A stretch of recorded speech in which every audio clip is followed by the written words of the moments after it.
Emma Wilson was just 8 years old, but she had already fought more battles than most adults face in a lifetime. Her small body had endured 2 years of chemotherapy, countless hospital stays, and more needles than any child should ever have to count. Despite it all, Emma's smile remained her signature feature, bright and genuine, even on the hardest days. "Mom, are we really going to see the palace today?" Emma asked, her blue eyes wide with excitement as she adjusted the colorful headscarf covering her bare head. Sarah Wilson nodded, zipping up her daughter's jacket against the spring chill. "We are, sweetheart. Just like I promised." This trip to London was Emma's wish. For months during her treatments, she had watched documentaries about the royal guards with their tall bearskin hats and red uniforms. She collected pictures, books, and even had a small toy soldier that never left her hospital bedside. While other children her age dreamed of theme parks or meeting celebrities, Emma wanted nothing more than to see the real royal guards standing tall and proud outside Buckingham Palace. Dr. Reynolds, Emma's oncologist, had pulled Sarah aside during their last appointment. "The latest scans aren't what we hoped for," he had said quietly, his eyes filled with a compassion that made Sarah's heart sink.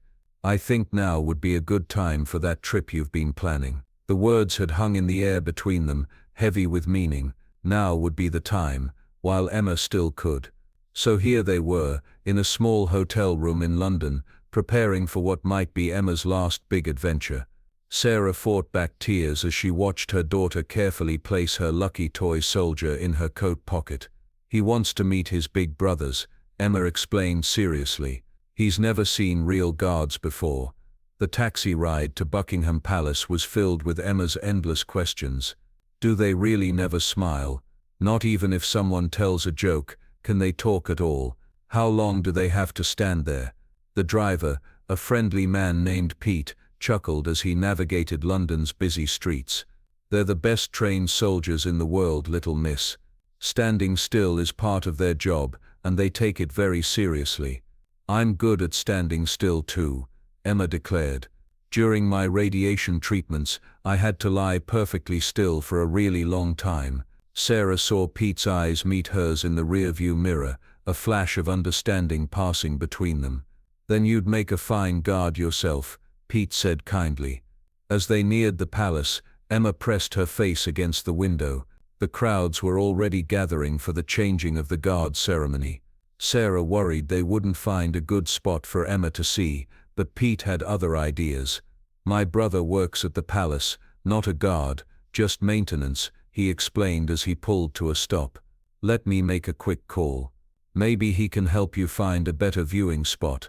5 minutes later, they were being escorted by Pete's brother Michael to a less crowded area with a perfect view of the guards' positions. Emma could barely contain her excitement, bouncing on her toes despite her obvious fatigue. "There they are," she gasped, pointing at the tall figure in the sentry box. The guard stood motionless, his eyes fixed straight ahead, his posture perfect. "Remember, Emma," Sarah reminded her gently, "the guards can't talk or move while they're on duty. It's a very important job." Emma nodded solemnly. "I know, Mom. They're protecting the Queen." For nearly an hour, Emma watched the guard with unwavering attention. Unlike most children who quickly grew bored, she studied every detail with fascination.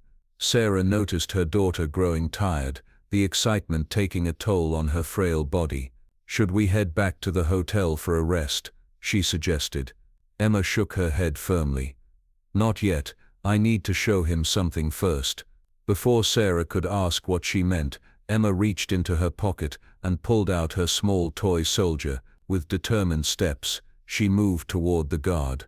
"Emma, wait," Sarah called, her heart racing as her daughter approached the forbidden zone around the sentry box. Sergeant James Harrison had served in the King's Guard for 7 years. At 32, he was one of the most respected members of the unit, known for his unwavering discipline and perfect composure. No matter the weather, the tourists, or the distractions, Harrison never broke character while on duty. That morning had started like any other. He'd polished his boots until they gleamed, meticulously prepared his uniform, and positioned his bearskin hat at the exact regulation angle. The weight of tradition rested on his shoulders every time he put on the famous red tunic, a tradition spanning centuries that he carried with immense pride. His commanding officer had briefed the guards as usual before their shift. "Standard tourists today, gentlemen. Remember, you represent the crown and country. Absolute discipline at all times." Harrison's post that day was the East Sentry Box, a prime spot for tourist photographs. He'd long ago mastered the art of looking through people rather than at them, maintaining the 1,000-yard stare that made the guards seem almost superhuman. 2 hours into his shift, Harrison had already endured countless tourists waving, making faces, and trying to provoke a reaction. None succeeded, they never did. His thoughts drifted to his younger sister's upcoming birthday, while his body remained perfectly still, his face expressionless. Then he noticed her, a small girl with a colorful headscarf approaching slowly. Something about her deliberate movements caught his attention, though his eyes remained fixed forward as regulations demanded. In his peripheral vision, he could see she was frail, moving with the careful steps of someone conserving energy. He'd seen that walk before. His nephew had moved the same way during his cancer treatments 3 years ago. The girl stopped at the permitted boundary, closer than most visitors were allowed, thanks to a palace worker who seemed to be accompanying her. Harrison maintained his stance, but for the first time in years, he found it difficult to keep his eyes fixed forward. "Excuse me, sir," the girl said, her voice soft but clear. "I brought someone who really wants to meet you." Harrison stood motionless, following protocol perfectly despite the unexpected tightness in his chest. The rules were absolute: no interaction with the public while on duty. No exceptions. "His name is Captain Brave," the girl continued, holding up what appeared to be a toy soldier. "He's been with me through all my hospital stays. I told him all about you and the important job you do." Behind her, a woman who must have been her mother looked on with a mixture of embarrassment and tenderness. "Emma, remember what we said about the guards not being able to talk while working? Let's go back and watch from over there." "Just 1 minute, Mom," the girl, Emma, insisted. "Captain Brave has been waiting so long to meet a real guard." Harrison remained still, but his mind was racing. In all his years of service, he'd maintained perfect composure through rain, snow, tourist antics, and even a minor earthquake once. But something about this small brave girl was testing his resolve like nothing before. Emma held up her toy soldier, presenting it as if it were a person of great importance. "Captain Brave helped me be brave too. When the doctors had to poke me with big needles, he told me to stand still just like the royal guards, so I did. I pretended I was guarding the palace, and it didn't hurt as much." Harrison's eyes remained forward, his posture perfect, but he could see the toy soldier in his peripheral vision, a plastic figure with a red coat and black hat, just like his own uniform. A cheap souvenir, probably, but clearly a treasure to this child. "The doctors say I might have to go to heaven soon," Emma continued, matter-of-factly the way only children can discuss such things. "But before I do, I really wanted to see a real royal guard, and I wanted Captain Brave to see his big brother." In that moment, something shifted inside Harrison. Behind his impassive expression, memories surfaced of his nephew's battle, the hospital rooms, the painful treatments, the incredible courage in such a small body. His nephew had survived, but he knew many children didn't.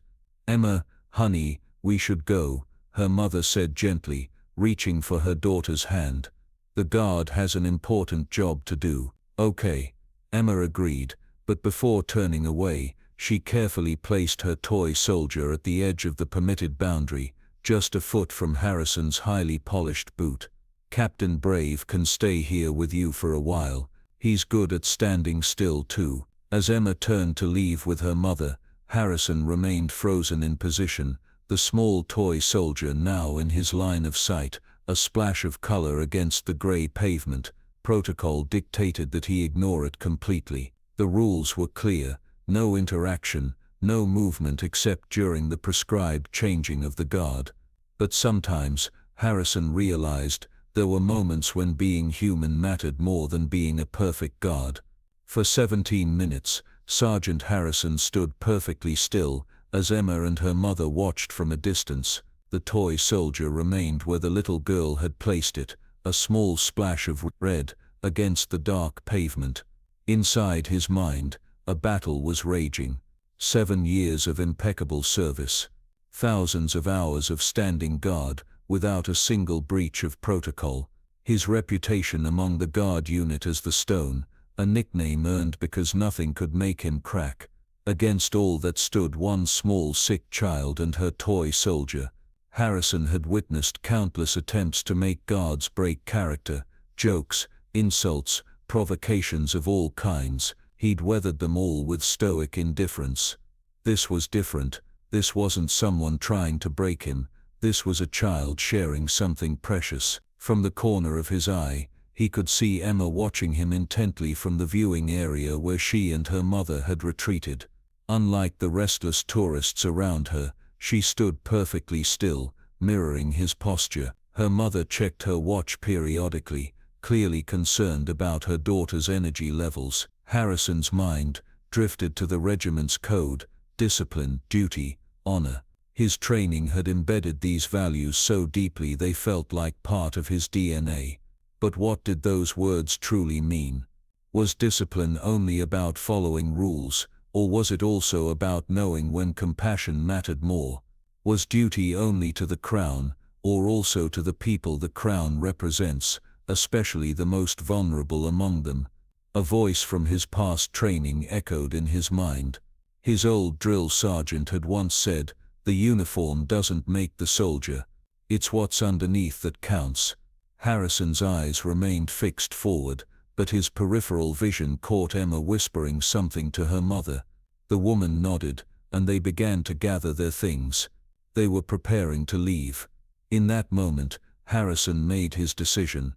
With precise, deliberate movements that would have made his drill instructor proud, Harrison shifted from his position. The crowd gasped. This wasn't the scheduled time for movement. Tourists grabbed their cameras, thinking they were witnessing the beginning of an unannounced changing of the guard. But Harrison wasn't following any routine prescribed in the guard manual. With military precision, he took 3 steps forward, bent down, and picked up the toy soldier. The crowd fell silent, phones and cameras capturing this unprecedented moment. Harrison examined the toy soldier with the same attention he would give to inspecting his rifle. Then, with equal precision, he reached into his tunic and placed the toy soldier in his breast pocket, just over his heart. He returned to his position with perfect form, resuming his stance as if nothing had happened. Except now, the small head of a toy soldier peeked out from his pocket, a splash of color against the famous red tunic. Across the plaza, Emma's face transformed with a joy so pure it seemed to illuminate the entire grounds. Her mother's hand flew to her mouth, tears streaming down her face.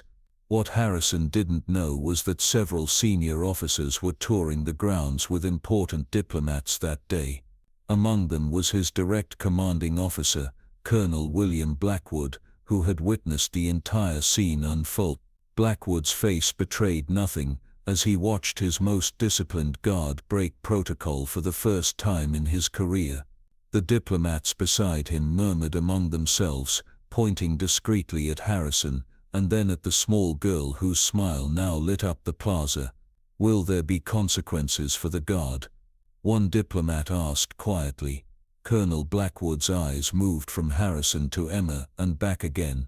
"That remains to be seen," he replied evenly. As Emma and her mother approached the barrier again, Harrison maintained his position. Protocol had already been broken. What would happen next would determine not just his future in the guard, but something far more important, what kind of man he was beneath the uniform. Colonel William Blackwood had served the Crown for over 25 years. His career was built on discipline, attention to detail, and strict adherence to protocol. As commander of this guard unit, he expected nothing less than perfection from his men. Standing with the foreign diplomats, Blackwood felt a complex mix of emotions as he watched Sergeant Harrison's unprecedented breach of protocol. Part of him, the rigid by-the-book commander, was already composing the disciplinary report in his head. Another part, the man who had lost his own daughter to leukemia 15 years ago, saw something entirely different unfolding. "Most irregular," commented Ambassador Johansson from beside him. "Is this some sort of special ceremony we're not familiar with?" "No," Blackwood replied evenly. "That was not scheduled." The ambassador raised an eyebrow. "Then your guard has broken protocol." "It appears so," Blackwood said, his tone giving nothing away. "Please excuse me for a moment." As Blackwood moved across the plaza toward Harrison's post, his mind raced through regulations and procedures. Standard protocol demanded immediate relief of duty for any guard who broke position without authorization. The rules existed for good reason. The guards represented centuries of tradition and the dignity of the monarchy itself. Yet as he approached and saw the interaction between Harrison and the small girl with the headscarf, something stirred in Blackwood's memory. The way the child held herself, the colorful scarf, covering what was clearly a bare head underneath, the protective stance of the mother, it all reminded him painfully of Sandra, his own daughter during her final months. Blackwood slowed his pace, choosing to observe rather than immediately intervene. He watched as Emma looked up at Harrison with pure wonder, her mother standing beside her with tears streaming down her face. "Thank you," the mother was saying, her voice carrying just far enough for Blackwood to hear. "You don't know what this means to her, to us." Harrison, having already broken protocol once, remained in position, eyes forward. But the toy soldier remained visible in his breast pocket, a small bright symbol of humanity piercing through centuries of rigid tradition. Blackwood approached the mother and daughter, his presence causing an immediate stir among the nearby tourists. His insignia and decorations made his rank clear to everyone. "Good morning," he said formally, nodding to both of them. The mother's expression shifted to concern. "I'm so sorry if we've caused any trouble." "Emma didn't mean to."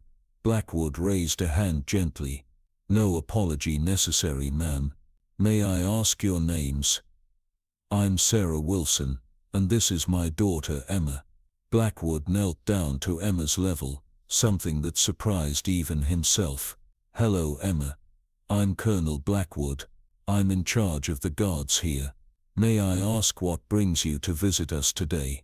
Emma glanced at her mother before answering. "I wanted to see the real guards before." She paused, searching for words. "Before my next big treatment," she finished, though everyone present understood what had been left unsaid. Blackwood nodded solemnly. "I see. And that's your soldier in Sergeant Harrison's pocket?" "Yes, sir. His name is Captain Brave. He helps me be brave at the hospital." Blackwood stood, his decision made. He turned toward Harrison, who remained perfectly still, despite what must have been intense anxiety about his commander's presence. "Sergeant Harrison," Blackwood called out, his voice carrying the authority of his rank. "Sir," Harrison responded, his eyes still fixed forward. The crowd of tourists had grown, sensing something unusual was happening. Phones recorded the scene as Blackwood stepped closer to Harrison. "I notice you have made an addition to your uniform," Blackwood said, loud enough for those nearby to hear. "Yes, sir. I have, sir." "Explain yourself, Sergeant." Harrison swallowed, but his voice remained steady.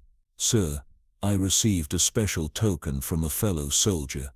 Protocol dictated that I acknowledge this honor with appropriate respect, sir." Murmurs rippled through the crowd. Emma watched with wide eyes, her hand clutching her mother's tightly. For a long moment, Blackwood was silent, studying Harrison's face. Then he turned to address the crowd.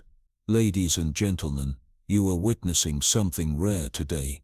His voice carried across the plaza. These guards stand as symbols of our nation's discipline, duty, and honor. Today you have also seen something else. These guards represent our humanity. He turned back to Harrison. Carry on, Sergeant. The toy soldier is hereby authorized as a temporary addition to your uniform. Relief washed over Harrison's face, though his posture remained perfect. Thank you, sir. Blackwood then turned to Emma and her mother. Miss Wilson, would you and Emma care to join me for a special tour? There are some parts of the guard's routine that visitors rarely get to see. Sarah's mouth fell open in surprise. We wouldn't want to impose. It would be my honor, Blackwood interrupted gently. He glanced down at Emma. That is, if Emma feels up to it. Emma nodded enthusiastically, her earlier fatigue seemingly forgotten in the excitement of the moment. As Blackwood led them away, he heard one of the diplomats say to another, "Remarkable. I've never seen anything like it." "Neither have I," the other replied. "It seems even the strictest traditions have room for compassion." Blackwood glanced back at Harrison, still standing tall at his post, the small toy soldier visible in his pocket. In 25 years of service, Blackwood had never authorized such a breach of protocol. Yet somehow, this didn't feel like a breach at all. It felt like the highest fulfillment of what the guard truly stood for. Emma could hardly believe what was happening. 1 minute, she had been watching the guard from a distance, hoping he would notice Captain Brave. The next, she was being led by a real colonel behind the barriers where tourists never went. "This way, Emma," Colonel Blackwood said kindly, holding a door open for her and her mother. "This is where the guards prepare before taking their posts." They entered a long corridor lined with portraits of guards from decades past. Emma stared in wonder at the serious faces looking down at her from ornate frames. "Are all these men guards too?" she asked, pointing at the paintings. "They were," Blackwood nodded. "Some of these guards served over 100 years ago. The tradition of the guard goes back centuries." As they walked, Emma noticed her mother wiping away tears. "Are you okay, Mom?" she asked. "I'm fine, sweetheart," Sarah answered with a watery smile. "Just very happy we came today." Colonel Blackwood led them to a large room, where several guards were preparing their uniforms. When the colonel entered, all the men immediately stood at attention. "At ease," Blackwood commanded. "Gentlemen, we have special visitors today. This is Emma Wilson and her mother Sarah." The guards nodded respectfully, some offering small smiles to Emma. She noticed they looked different here, more human, less like the statues they appeared to be outside. "Is it hard to stand still for so long?" Emma asked one of the guards, her curiosity overcoming her shyness. The guard glanced at Colonel Blackwood, who nodded his permission to speak freely. "It takes practice, miss," the guard answered. "My legs used to shake terribly when I first started. Now I can stand for hours without moving a muscle. I had to learn to be still too," Emma said seriously. "For my radiation treatments, they put a big mask over my face, and I couldn't move at all." The guard's expression softened.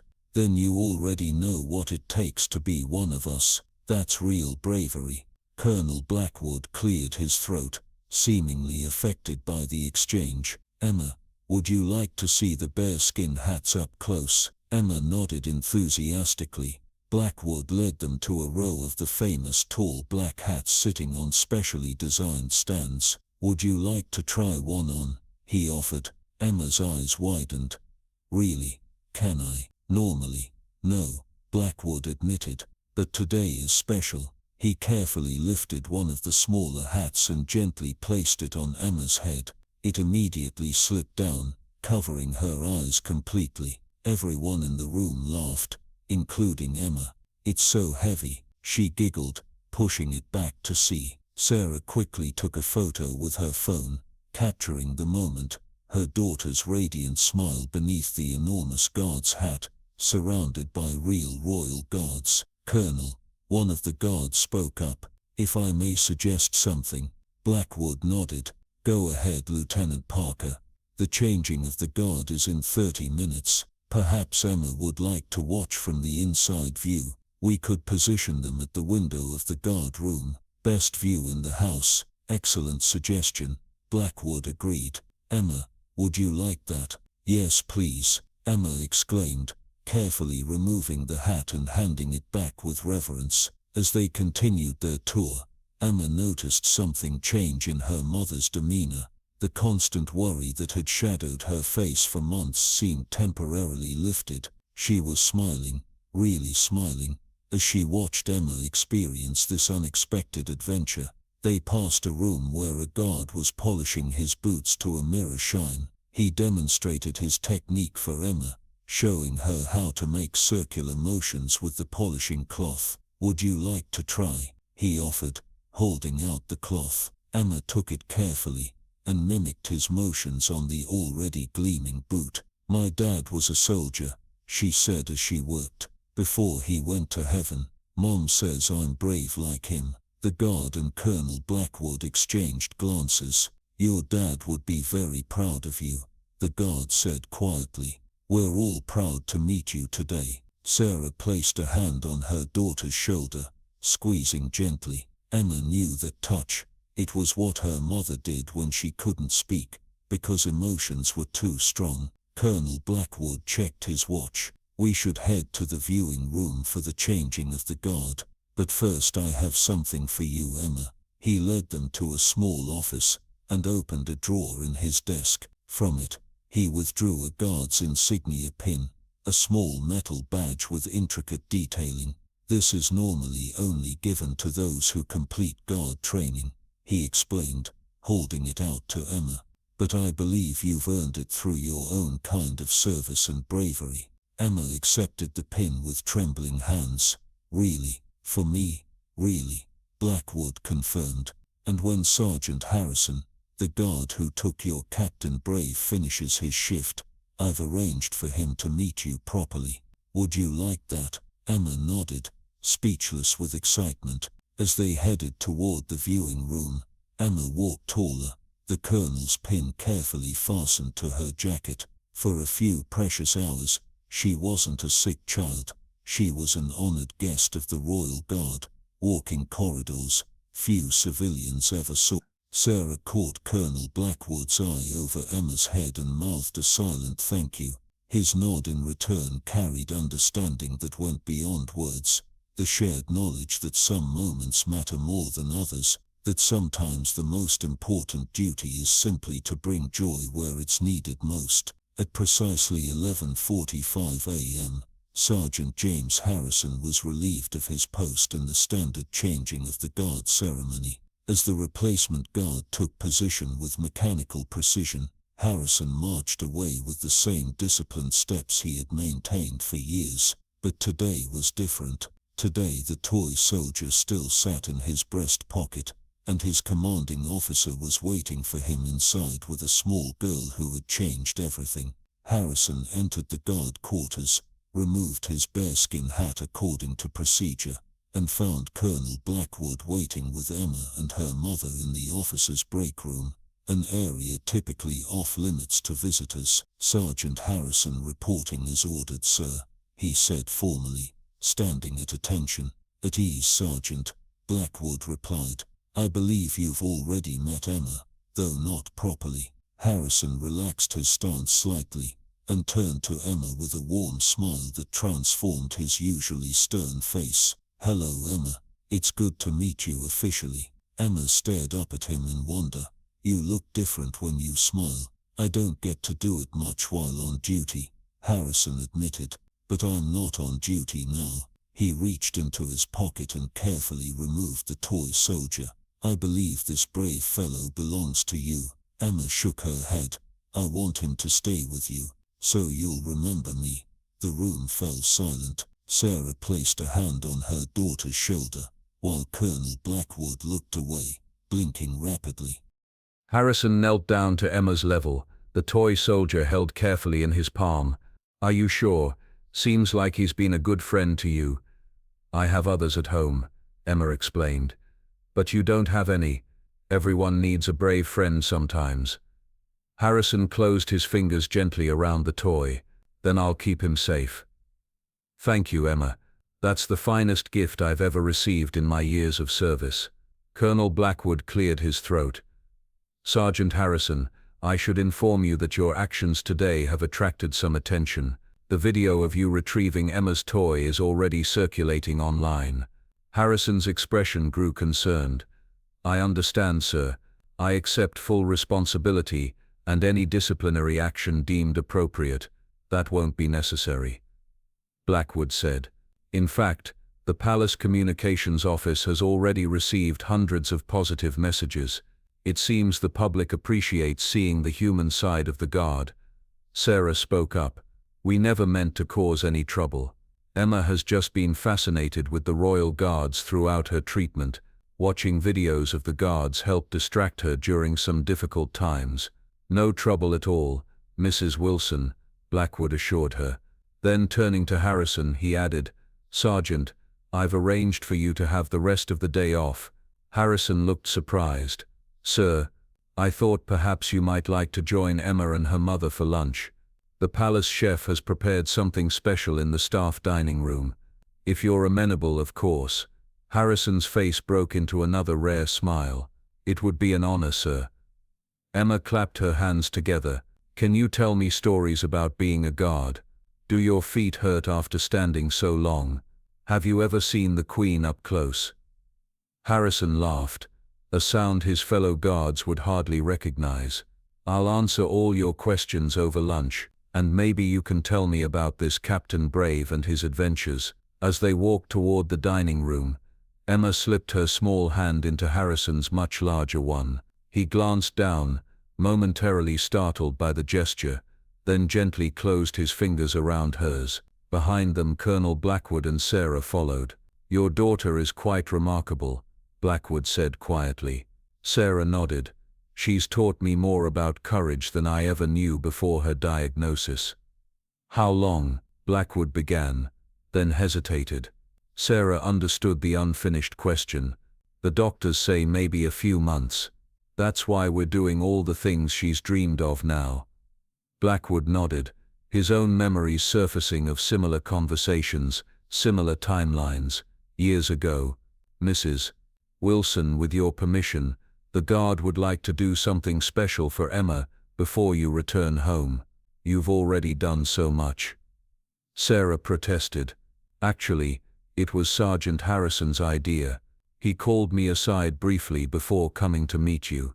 Blackwood explained the plan quietly, while ahead of them, Emma chatted animatedly with Harrison about the proper way to stand at attention.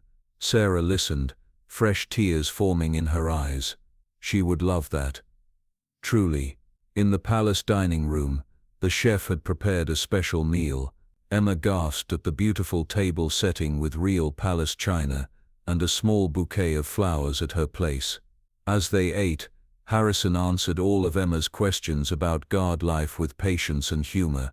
For his part, he seemed genuinely interested in Emma's stories about school, her friends, and her extensive collection of toy soldiers at home.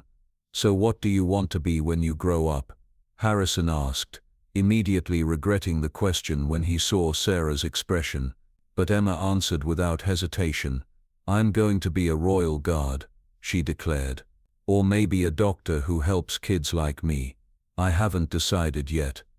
Harrison nodded seriously. Either way, you'd be excellent.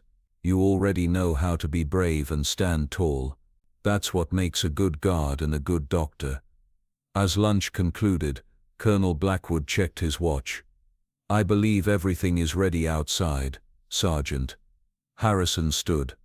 Emma, would you like to see something special? Emma nodded eagerly, following Harrison and the Colonel back through the corridors to a side door that opened onto a small courtyard not visible to the public. There, standing in perfect formation, was a full complement of Royal Guards, 12 men in their red tunics and bearskin hats, standing at attention. What's happening? Emma whispered. Harrison smiled. Something we almost never do. But today is special.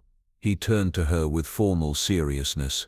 Miss Emma Wilson, the King's Guard requests the honor of your inspection. The news story broke the next day. Royal Guard breaks protocol for child with cancer. Palace approves. The video had gone viral overnight. The stoic guard bending to retrieve a small toy soldier, then placing it in his pocket before resuming his stance.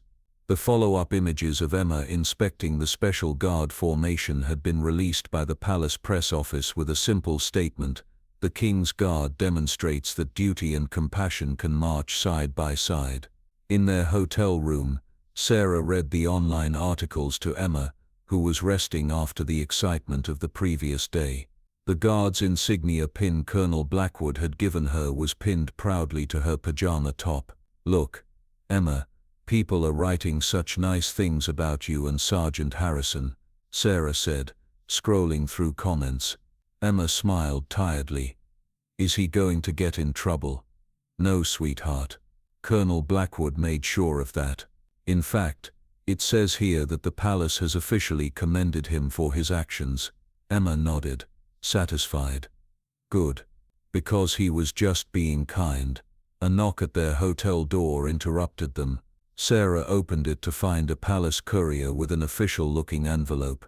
"For Miss Emma Wilson," the courier said formally, handing over the envelope before departing with a small bow. Emma opened it carefully, her eyes widening as she read the formal invitation inside, embossed with the royal seal. "Mum, we're invited to a special tea at the palace tomorrow. It says Sergeant Harrison will be there too." Sarah read the invitation over Emma's shoulder, noting the handwritten note at the bottom: "The Guard stands ready to welcome our bravest visitor once more." That tea would be the first of many visits. What began as a single moment of compassion evolved into something neither Emma nor Sergeant Harrison could have imagined. Over the next several months, as Emma's condition worsened and then, against all medical expectations, began to stabilize, Harrison visited her both in London and later when she returned to her hospital in Manchester. Sometimes he arrived in uniform, delighting the other children in the pediatric ward. Other times he came as James, a friend rather than a sergeant, bringing books and stories to share during Emma's treatments. The toy soldier remained in his pocket every time he stood guard. Other guards in the unit began carrying their own tokens, small reminders of the people behind the protocol, the humanity beneath the uniform. 6 months after their first meeting, Colonel Blackwood arranged for Emma to receive an honorary position in the Guard, the first child ever to be so recognized. The ceremony was small but significant, covered by media outlets that had followed Emma's story from the beginning. For exemplary bravery and upholding the highest standards of the Guard through her own battle, the citation read. Emma stood as straight and still as any guard during the ceremony, despite the weakness in her still recovering body. 1 year after the viral moment that had changed everything, Emma's doctors delivered unexpected news: her cancer was in remission. The aggressive treatment, combined with a new clinical trial she had qualified for, had worked against all odds. To celebrate, Harrison organized a special event. 12 of the King's Guards performed a unique ceremonial march, specifically for Emma in the palace courtyard. As she watched from a place of honor, each guard stopped before her, broke protocol with a smile, and presented her with a salute. Emma returned each salute perfectly. She had practiced for weeks with Harrison's coaching. That evening, at a small reception afterward, Colonel Blackwood raised a toast to Emma, who reminded us all that while protocol guides us, humanity defines us. Harrison, standing beside Emma and her mother, added his own words. "And to Captain Brave, who introduced me to the bravest person I've ever met." Emma had grown a bit taller, and wisps of new hair now showed beneath her headscarf. She looked up at Harrison with the same bright smile that had first caught his attention. "Do you still have him, Captain Brave?" Harrison nodded, reaching into his pocket to produce the toy soldier now permanently attached to his guard identification card. He goes everywhere with me, standing guard, just like his friend Emma taught him. 2 years later, when Emma's hair had grown back in full and her doctors had officially declared her cancer-free, she stood outside Buckingham Palace once more. This time, she wasn't there as a tourist or patient. She was there to watch Sergeant James Harrison receive a special commendation for his work establishing the Captain Brave program, which brought children with serious illnesses to meet the guard and tour palace grounds. The program had become one of the most sought